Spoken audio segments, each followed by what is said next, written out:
Heard my fiancée say her ex will always be the love of her life. She revealed a more shocking truth after I confronted her. Later, she and her family falsely accused me of beating her up. My fiancée, F31, and I, M33, got engaged in October last year and have been in a relationship for 5 years. Everything has been great, and I can honestly say that I've never met anyone who comes close to her. She's absolutely been the love of my life. I've known her most of my life. We grew up on the same street just around the corner from each other. Her mom and dad still stay in the same house, and I stay in the same house I grew up in, which my mom left me when she passed away in 2014. We still don't officially live together yet, but for all intents and purposes, she lives here. She and her parents are close, though, and she still has her bedroom there and will occasionally spend the night there, but she's never away from here. This morning I decided to go take a walk to the shops to buy some things, and as I was about halfway down, 15-minute walk, I realized I had forgotten my face mask. Masks are mandatory here in shops since the 10th of July, so I had to walk back and get mine. When I walked in the door to grab the mask from the kitchen table, I heard her speaking to someone loudly on the phone in the living room, and she said, "Yeah, but David will always be the love of my life." David is her ex-boyfriend. I don't know a great deal about him, but I know they were in a relationship for 2 years, and it ended a year before we started dating. He also dumped her. I grabbed my mask and walked back out, and just as I got to the shops, I felt weird and had to sit down as my mind was going in 1,000 different directions. I eventually got back home and immediately told her I felt sick and sent her back around to her parents' house as I didn't want her around as I was ill. I'm now lying in my bed wondering what to do, to be honest. I know she didn't do anything wrong. It's not like she cheated on me or intentionally went out of her way to hurt me, but what's heard can't be unheard. She said that the person she's agreed to marry isn't a patch on an ex she's not been with for 6 years. The fact she said he will always be the love of her life also means that it's a void game. Her heart's already been taken, and there's nothing I could ever do to change that. Also, what would happen if he did come back into her life? You can't turn down the love of your life when they come calling, and I'd be dumped quicker than yesterday's leftovers. So how do I navigate this? Tell her I was eavesdropping and heard her say that shit? Just end the relationship for a completely vague reason like "oh, it's not you, it's me," etc. Swallow my pride and pretend I didn't hear it? Everything has been great, but there's no way on this earth I want to be someone's second choice, especially when her ex is the one on her mind that she obviously would be with if she could. I'm thinking about just saying it's not working between us. She's now texting me about coming around tonight and spoiling me because I'm the sickie. Fuck that. Update. I was gonna update sooner, but I've spent the last 3.5 days in a drunken stupor, so my apologies.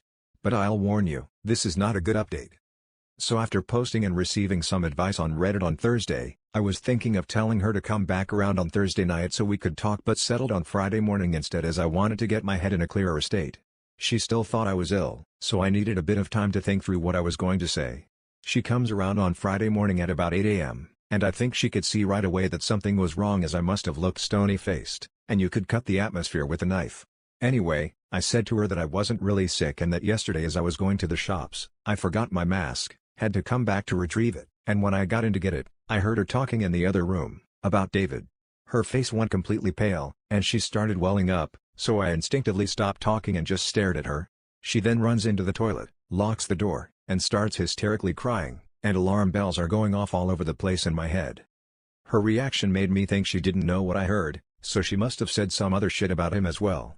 I knocked on the door and told her if she has any aspirations of saving this relationship, she had better tell me everything right now. 30 minutes or so go by, and she finally comes out dabbing her face with a tissue and tells me David got back in touch with her 4 or 5 months ago, and she had been sleeping with him once or twice a week since.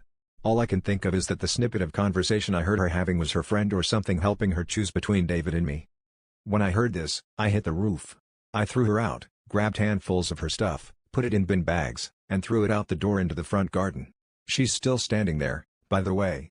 I then grabbed my garden hose and drenched the shit out of the bags with it. I'm not proud of that. It was extremely petty, and in hindsight, I should never have done that. She, at this point, has run around to her house, and about a minute later, her dad comes rampaging around screaming. Her dad and I end up rolling about the now quagmire-ish front garden fighting, at about 9 a.m. in the morning, no less. Police vans and everything ended up turning up, and half the street was out because of the Remy. Afterwards, I blocked her on everything and went to my friend's house, where the three of us spent the weekend, and Monday, they took off work. I'm on furlough, drinking. When I got back in the house this morning, I noticed she had been back in the house at some point, made the beds, done the washing and ironing. I have no idea why she did that. As I'm writing this, she's tried to get in again. I haven't been able to change the locks yet, so I put the door chains on the front and back door and from upstairs heard the door opening and the chains clanging as she tried to get in. There's also a note that she's put through the door. I don't even want to read it right now.